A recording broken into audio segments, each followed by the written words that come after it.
Hello, everyone, and welcome back to the Global Diamond Broker Hard Truth Diamond Podcast, episode 93. I'm your host, Judy, and this is my lovely, not handsome, so lovely co-star. Masculine, leading, globally educated, well, not so much educated as the Harvard Business School.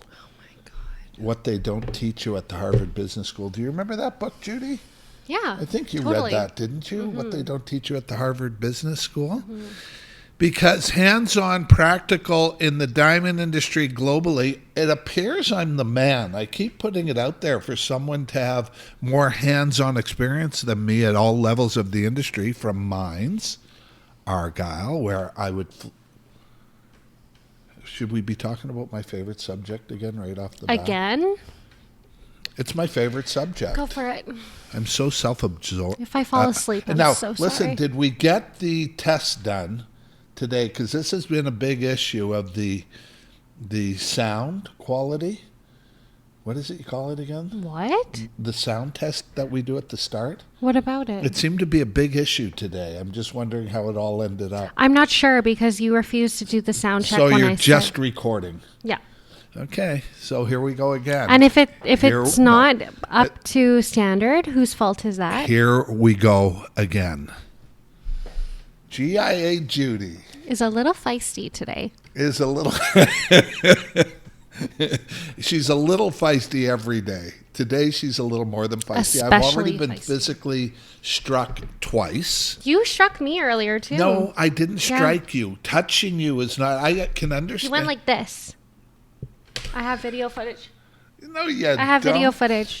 Judy has I have started recording I have all hidden of our cameras in here. conversations for Yeah. posterity because her memory of things isn't quite as...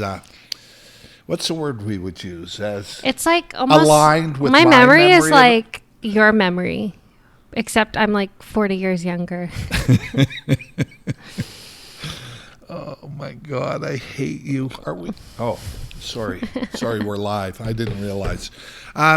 So, the diamond industry today. Look, I laugh. I'm responding to someone out of Johannesburg, South Africa this morning who is a... Wait, isn't that like a really dangerous area to be in? It's a dangerous part of the world. That's very true.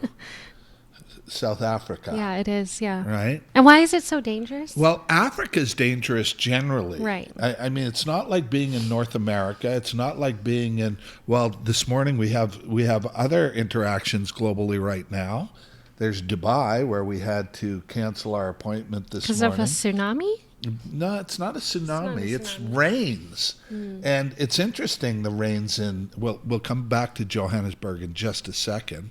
But it's interesting because they have been planting cloud seeds, or rain seeds, I guess you would call them. They've been experimenting with getting rain there. And today, they have so much rain in Dubai that there's flooding all over the place. You can Google all of this. And so we're looking at opening an office in Dubai. And so our people on the ground there had to cancel. And you'll see the cars are underwater. Wow. So it's a That's bit of a insane. proverbial shit show. Is she okay though? Yeah, who's who okay? Sorry? Who you were supposed to meet? Oh, anyway, yeah, everything's good. Okay. But it's the fascinating part of the story is the fact that they're cloud seeding, and the results are so. What's a good word? What's a good pun I can use for the results? Such a downpour, Torrentially successful. Well, at the very least. So it's kind of interesting. That's what's going on in Dubai this morning as we talk from all over the world.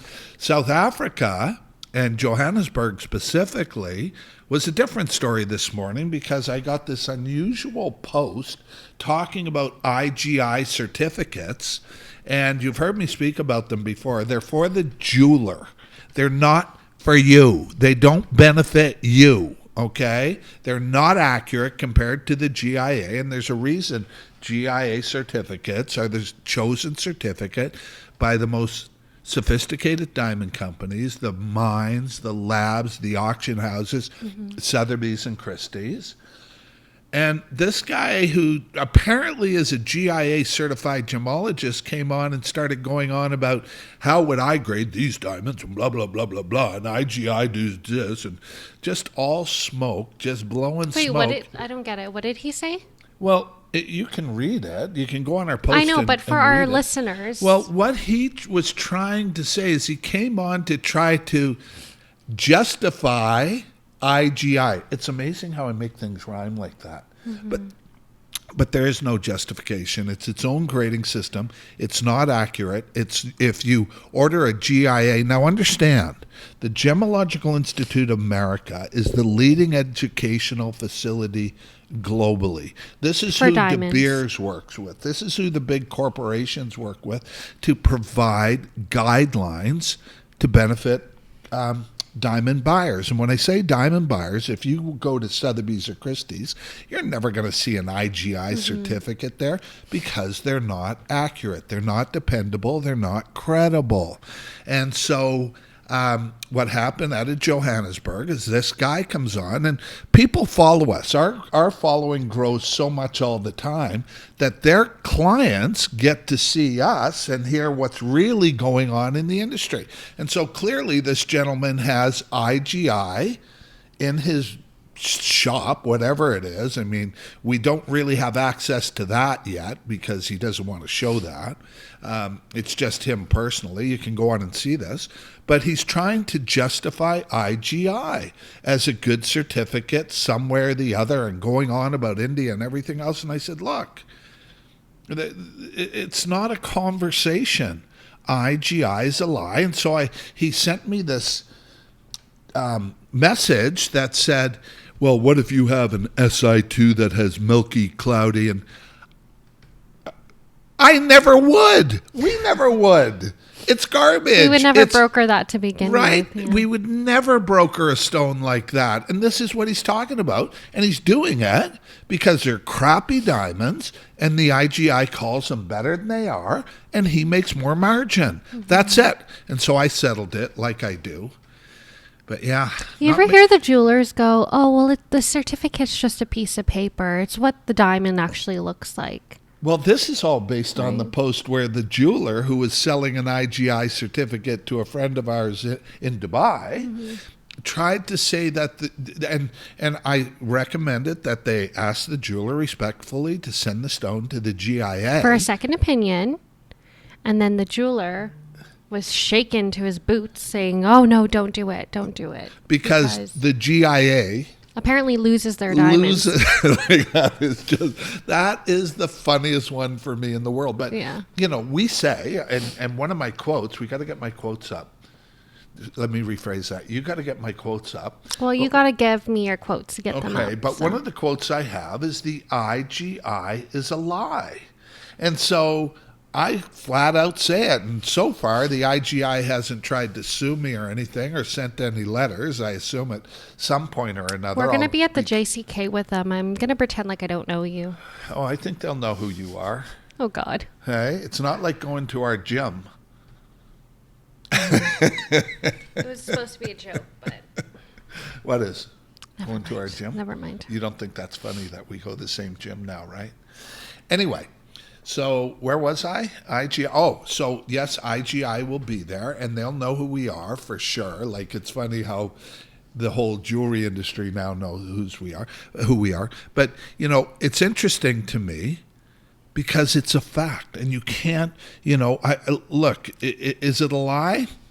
That could be a little bit strong because what they've done is covered their butts by adopting their own grading system, but it's not a GIA certificate.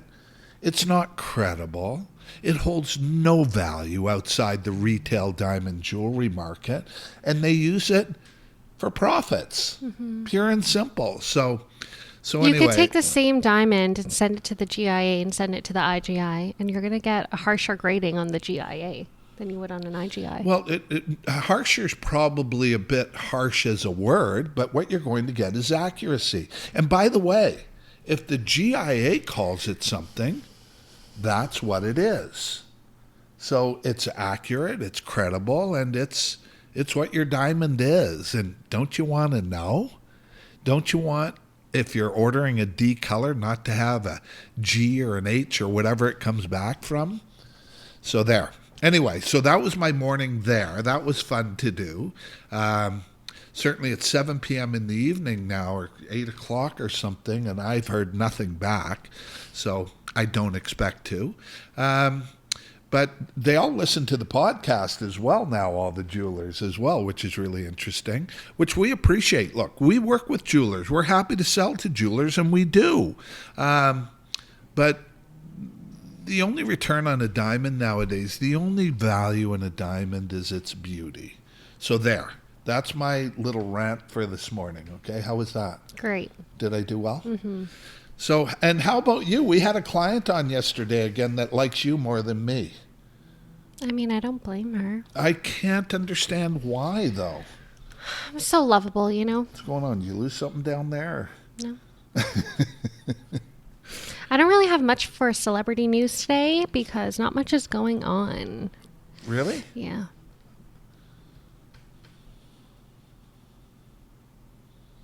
This is awkward. That's it? Yeah. That's all you're going to say about that? Yeah. There was a topic you'd brought up earlier. Oh, so one of my favorite artists, his name is Frank Ocean. He's an R&B singer. He was one of the first celebrities to get into the sex toy business. Whoa! And Whoa! What? Isn't that what you were wanting me to talk about? But who is it? Frank Ocean. Frank Ocean, and he's a musician? Mm-hmm. And there's a connection between sex toys and diamonds? Yeah, the sex toy that he launched is a diamond-encrusted sex toy worth $25,000.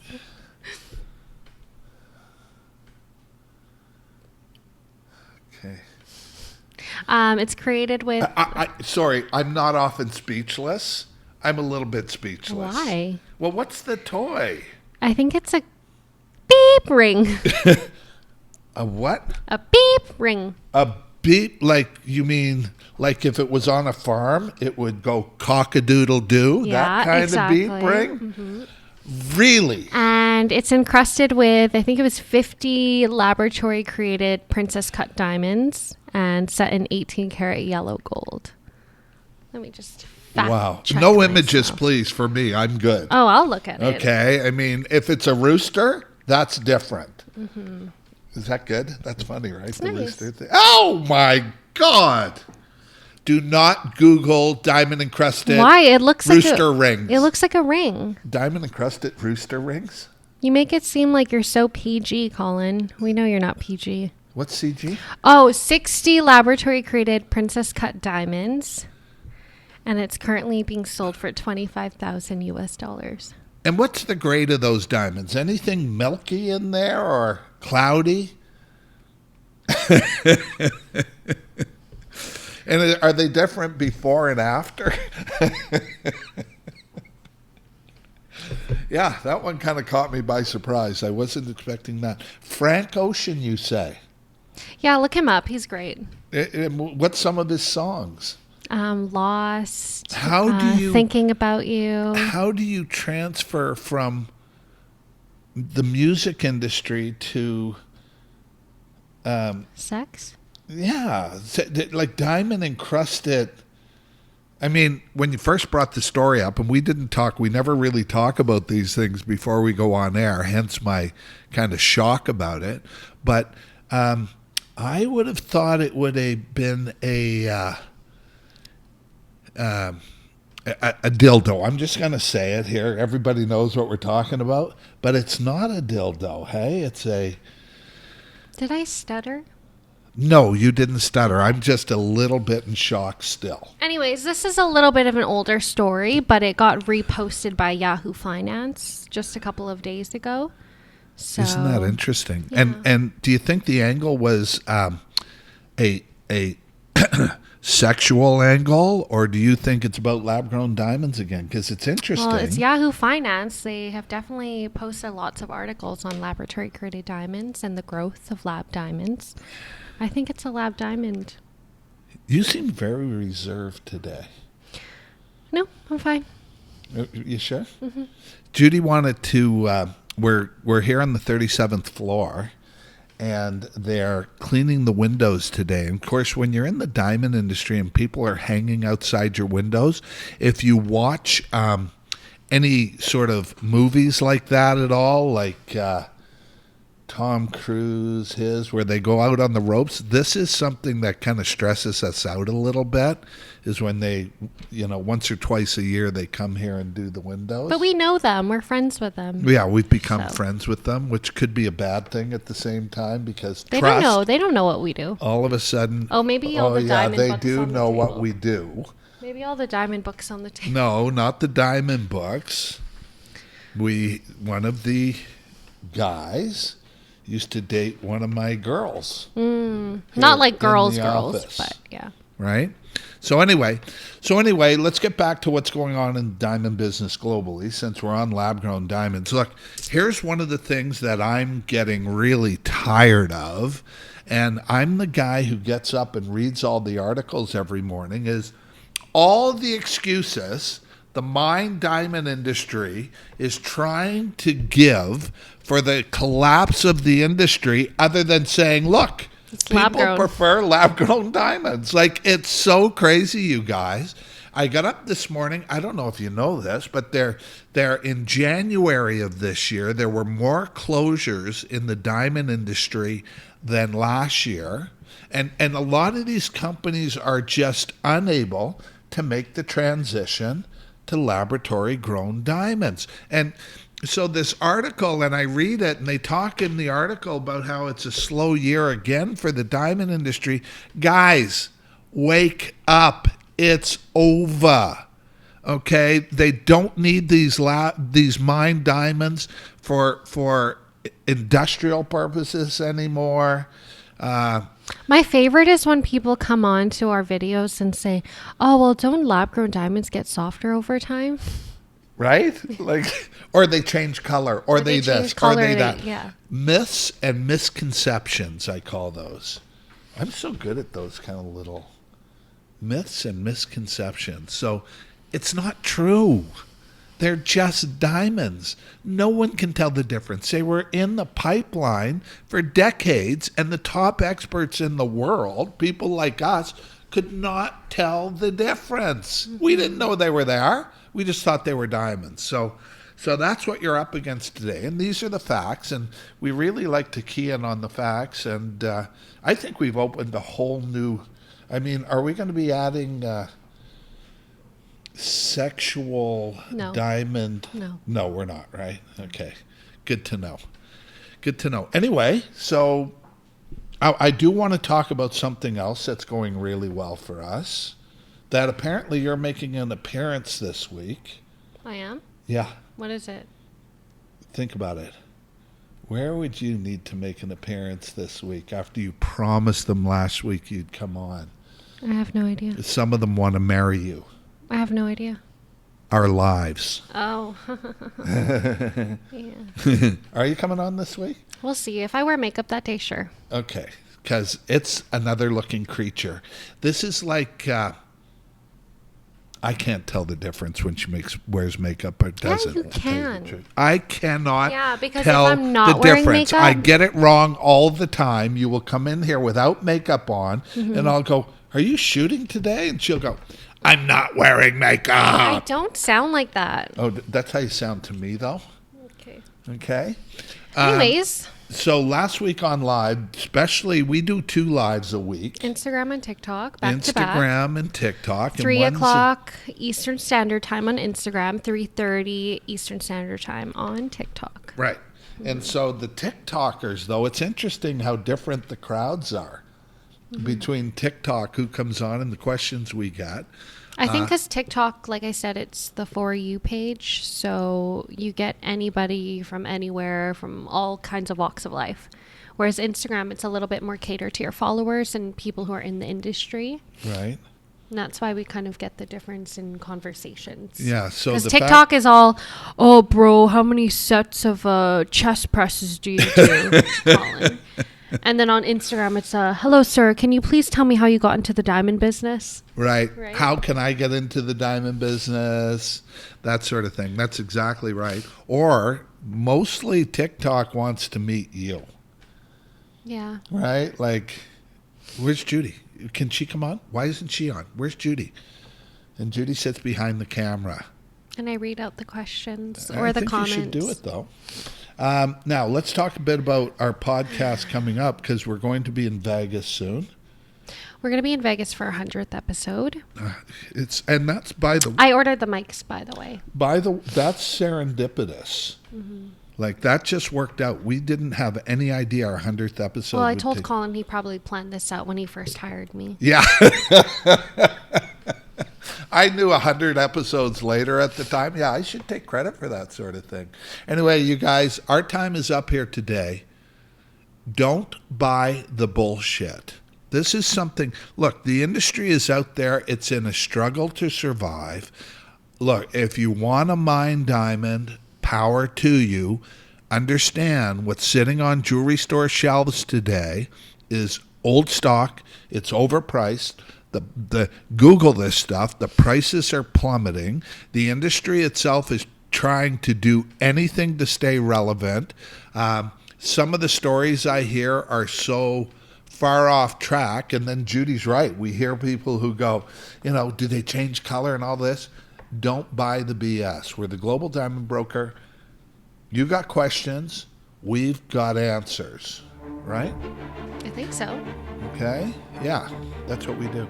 Okay, see you next week, guys. You're a little quiet today, eh? See you next week, You're a guys. little quiet today.